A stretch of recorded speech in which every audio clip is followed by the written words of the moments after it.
I thought I was alone on the trail, until I saw something crawling backwards through the fog, head twisted around like they were looking for me. This happened nearly half a year ago. I didn't tell anyone cause I thought they would think I was crazy or something. But I have to tell this. I've always loved hiking solo. There's something about the quiet, especially in the Appalachian Mountains, that clears my head. I took a week off last October to hike a lesser known stretch in the northern west of Carolina. I picked that time of year on purpose. The leaves were just turning and the usual tourist crowd had thinned out. I wanted solitude, but not like this.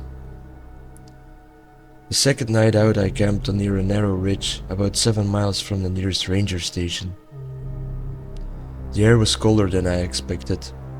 I woke up around 4 a.m, sweating despite the chill, heart pounding like I'd been running in my sleep. I couldn't remember the dream, but something about it stuck to me like cobwebs.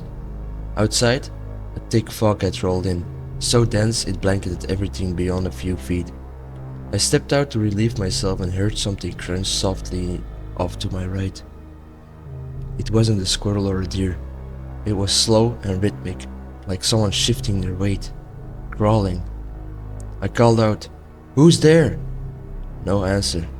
I got back to my campsite, thinking that I'd rather not go investigating in the dark.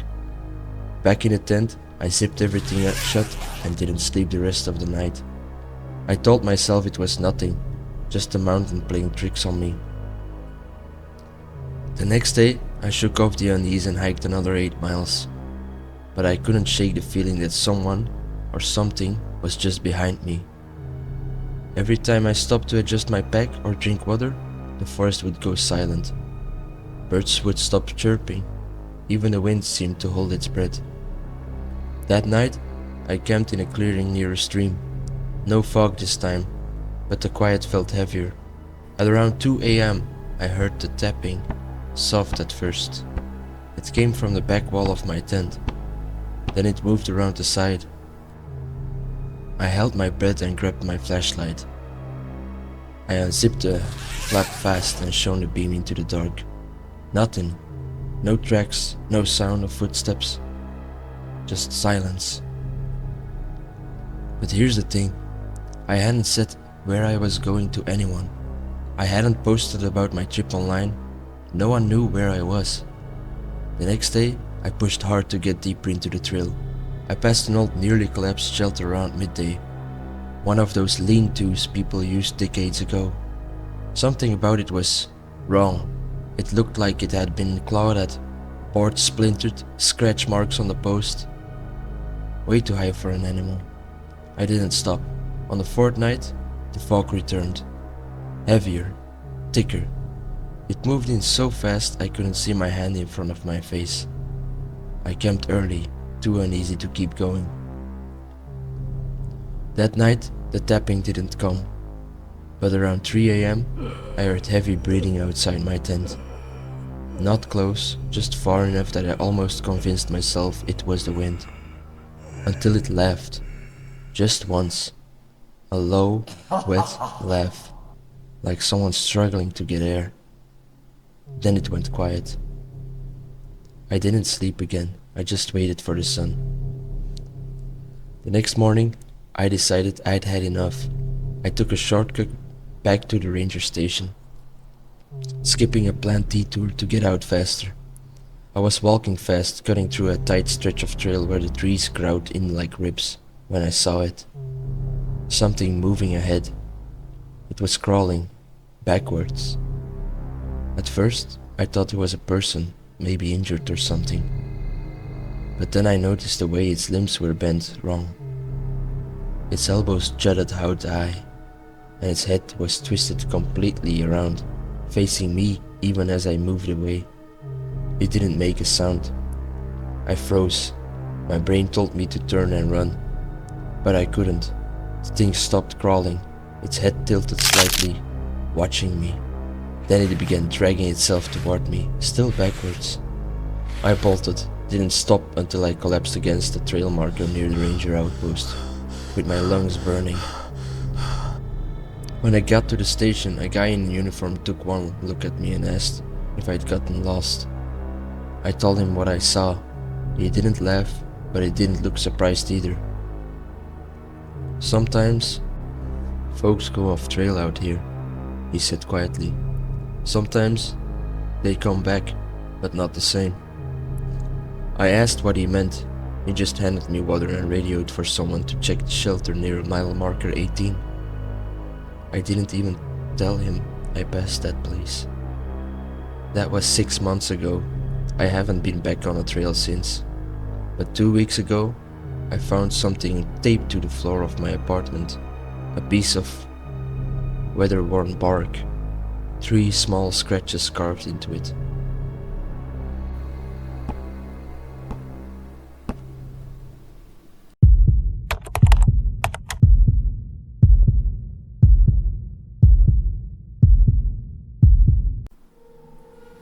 My brother disappeared from our shelter during a storm on the Appalachian Trail. But when he came back the next morning, he wouldn't eat, blink, and he wouldn't stop smiling. It took me a long time to talk about what happened to my brother Nate. For months, I told people he went missing on the trail, that we got separated in a storm, and I never saw him again. But that's not true. I did see him again. Just not the way I remembered him. It was late spring when we hiked a remote section of the Appalachian Trail in southern Virginia. We'd done backpacking trips before, but this was our longest yet. 9 days planned, mostly on our own, avoiding shelters that were too close to towns. Nate was the adventurous one. He was always pushing us to go further off-grid. I liked the woods, but I also liked knowing help was just a phone call away. Out here, no bars, no nearby towns, just woods that felt deeper and darker than I'd ever experienced. By day 4, the terrain got rough. Steep climbs, heavy fog, and the feeling that the forest had closed in on us. The trees were thicker, the light was weird, like everything was dim, and even when the sun was out. That night, we stayed at one of the old shelters, a half-collapsed structure with a sagging roof and moss-covered benches. Nate loved it. He said it was real wilderness. Around midnight, a storm rolled in. Violent thunder, hard wind, sideways rain. We hunkered down inside our sleeping bags. Nate was asleep before I was. At some point during the night, I woke up to silence. No rain, no wind, nothing. I looked over and saw Nate's sleeping bag empty. His bag was still there, and his boots were too. I sat up and whispered his name. Nothing. Then I heard it, a faint crunching, like footsteps on wet leaves, coming from the trees behind the shelter. I stepped outside with my flashlight and called his name louder. Still nothing.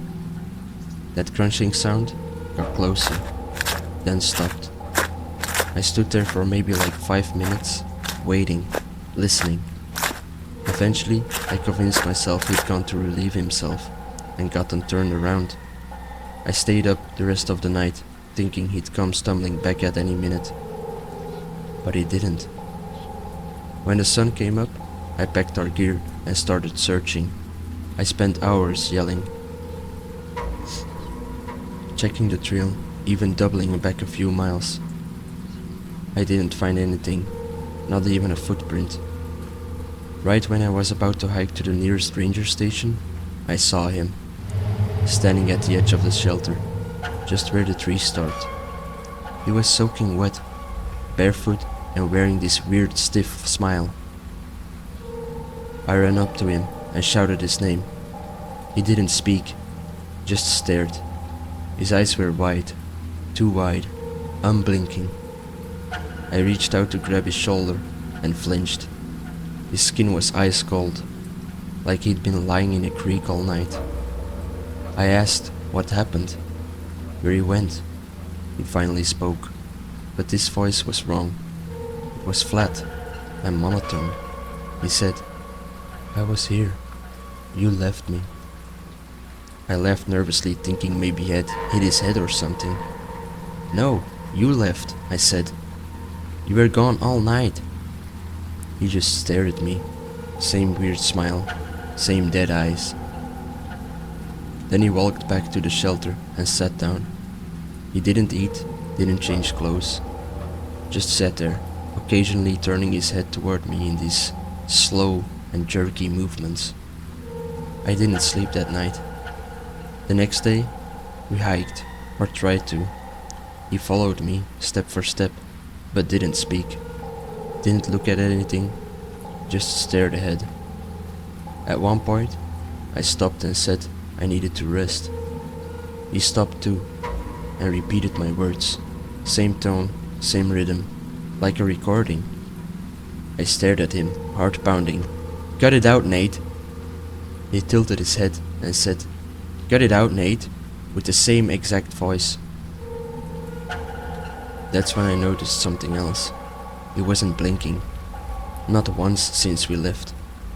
That night I made an excuse to set up our tents separately. Said I wanted some space. He nodded and set up his across the fire from me. I pretended to sleep, but kept my eyes half open. Around 2 a.m., I saw his silhouette stand up.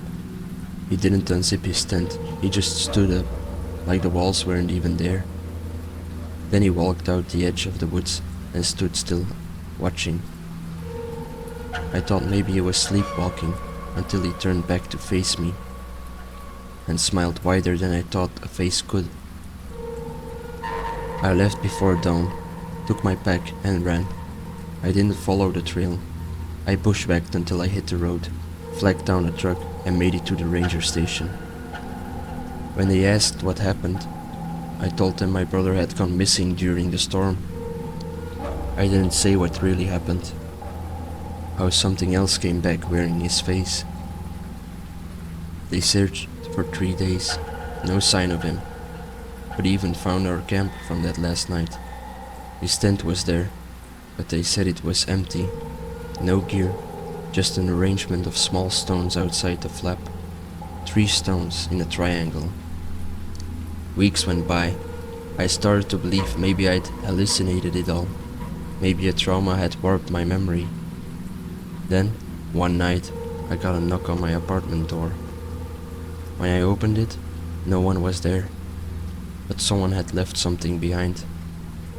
A single hiking boot, soaking wet, and sitting next to it, 3 small stones arranged in a triangle.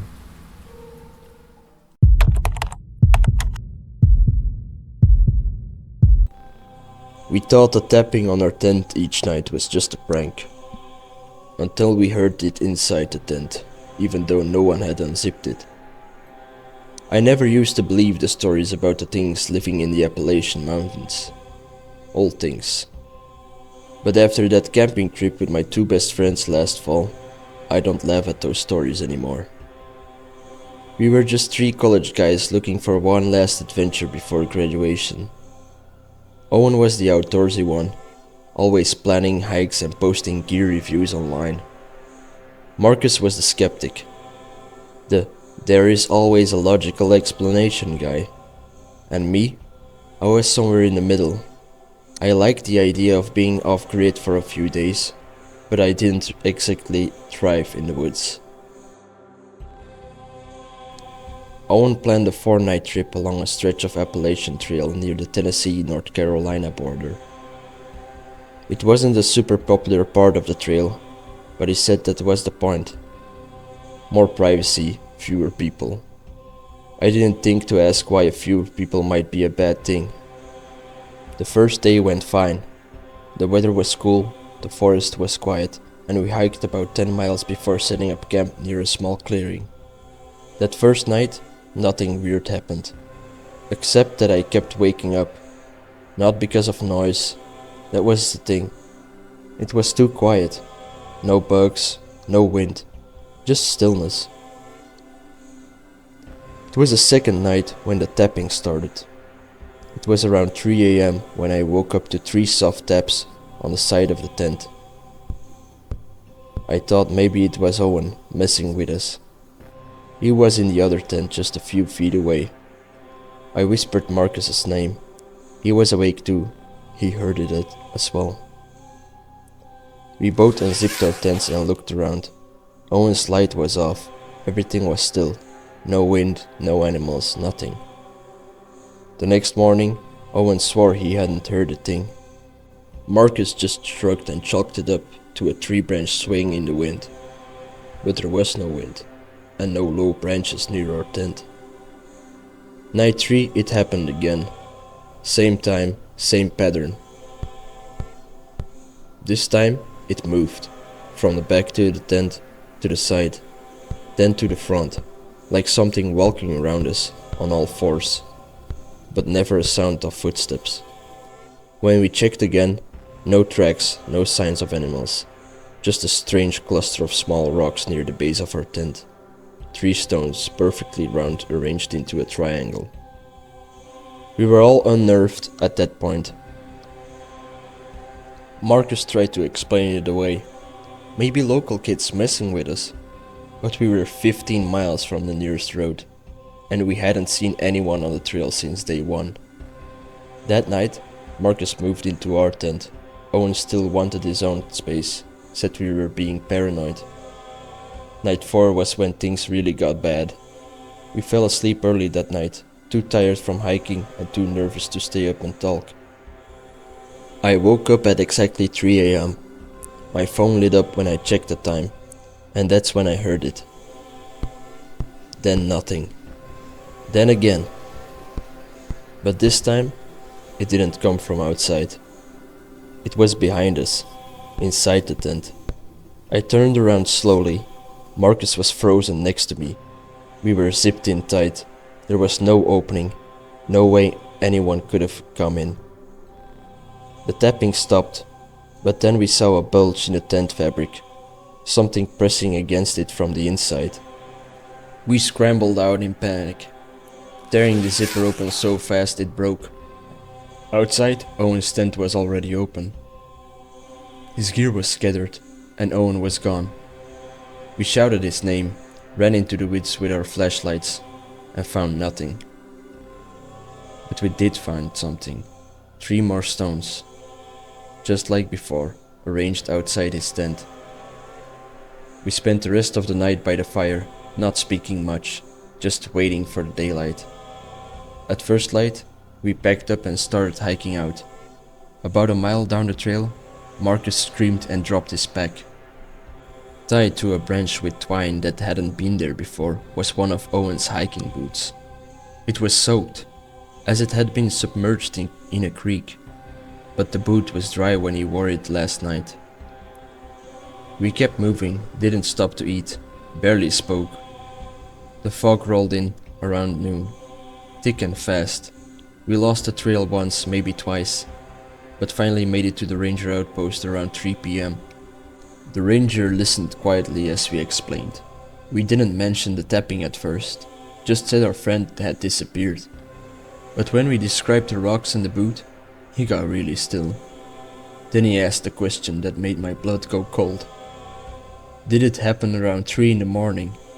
We nodded. He said he heard similar stories over the years. Always in late October. Always 3 taps. Always 3 nights. They don't like intruders, he said. Sometimes they just scare you. Sometimes they don't. When we asked who they were, he didn't answer. He just filled out the report, told us to go home, and said he'd notify search and rescue. Owen was never found. But 3 weeks later, Marcus called me in the middle of the night. He had been trying to sleep when he heard something on his bedroom window. Tapping. He lives on the 2nd floor. Hi everyone, Mr. Mudlight here. Thanks for watching this video. If you like these stories, consider giving a thumbs up. Also, don't miss out on any future content by subscribing, as it helps me out greatly to improve the content. If you have any suggestions for future stories or questions, leave them in the comments below, and hopefully I'll see you next time.